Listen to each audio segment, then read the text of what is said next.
Hey guys, welcome back. Kyle from Down Lane Podcast. Don't forget to like, subscribe, click the bell to get alerts if you like what you're seeing. Check out our show notes. There's going to be a bunch of links in there, including our mailing list, as well as links to all of our social feeds. So check that out. In this video, we are going to be talking about the announcement from the USBC. So let's do a little recap here. Earlier this week, the USBC crackdown on Storm. They banned 6 bowling balls from the USBC national tournaments only. And you can check out our last podcast on that, as well as our exclusive video on the 6-ball ban. And you can those links in the show notes, or you can check out the links up on the screen. And all week long, there's been a lot of speculation going on, a lot of blaming about who's at fault for these balls being banned, if they're legal, etc. Today, I'm not going to be doing that. I'm not speculating. I'm not blaming anybody about why they're illegal, why they're being banned. What I am going to do, I am going to give you an overview of what the USBC said today, real brief. I'm not going to go word for word into all that. And I'm going to give you a little bit of an idea of what it's been like at the bowling alley this week, because I think it's really important for some people to hear what it's like from that point of view. So let's talk about that. So like we said, the USBC banned 6 balls at national tournaments only, which means they're still legal at the state level, local level, tournament level, etc. They're legal as long as leagues, tournaments, state associations, etc., local associations do not vote to ban them. That leaves a lot of responsibility and a lot of issues on the shoulders of those individuals. So you've got tournament directors, association leaders,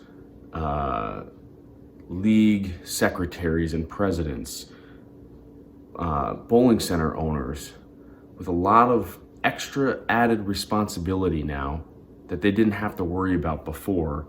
Now that they have to decide whether or not they should be banning equipment or not in their leagues or tournaments, etc., when it could have been decided at the top.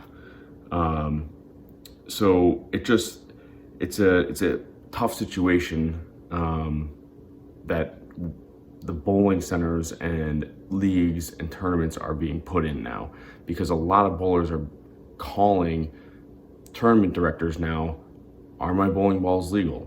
Are they illegal? We're going to a state tournament. We're wondering, are they legal? And they just announced that they are legal, which we'll get into why that's questionable in our opinion. The announcement that the USBC made today, they kind of omitted a couple of things that are a little interesting here. So for example, they only test 2 balls, which we knew a little earlier, but they only test 2 balls for certification due to cost, they said. They said testing could be better, but if you want more in-depth testing, your dues and cost of bowling balls will go up, which I understand. Things cost money, I get it, but what can we do to prevent a situation like this from happening again? If it costs a little bit more money in our dues, or if our bowling balls are going to increase, I mean, this can never happen again. This is one of the worst things that's ever happened in bowling, in my opinion. Maybe the worst thing that's ever happened in bowling. It's caused so much turmoil between bowlers, between companies, between the USBC and its membership. Something has to be done that this can't happen again. From an unscientific perspective, 2 sounds like it's too little. That's just my personal opinion. Just because it's costly to test more, I think we need to, maybe we do need to pay a little bit more in dues or something to that effect to get better testing, more in-depth testing. Then another thing they said, that the balls are in fact illegal.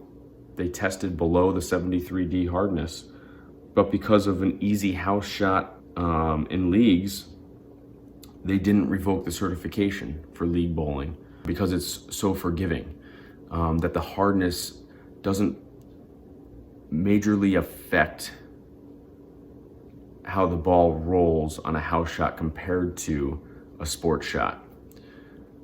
Now I want to talk about that a little bit because we're going to our state tournament this month, and that's on a challenge shot. So if we're talking about hardness not being a major impact on a house shot, how about a challenge shot? I mean, that seems to me like it should be different. And I know that they put the power into the association's hands to make the bowling balls illegal, but really it should have come from the top down, in my opinion. So these are some of the things that, people in the bowling alleys and the associations and leagues and tournaments are having to deal with.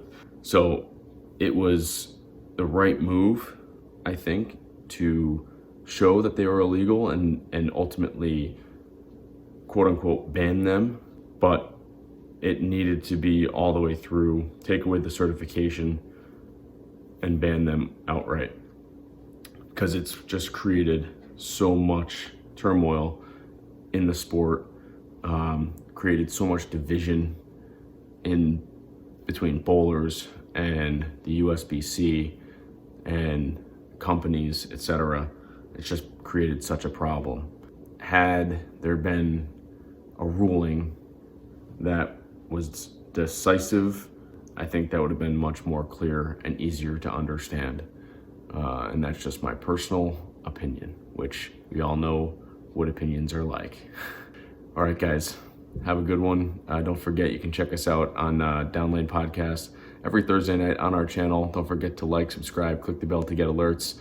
I'm sure that there'll be more coming out because I know Storm said that they're going to be releasing some information soon. So like I said, stay tuned with us and we'll talk to you guys soon. Have a good one.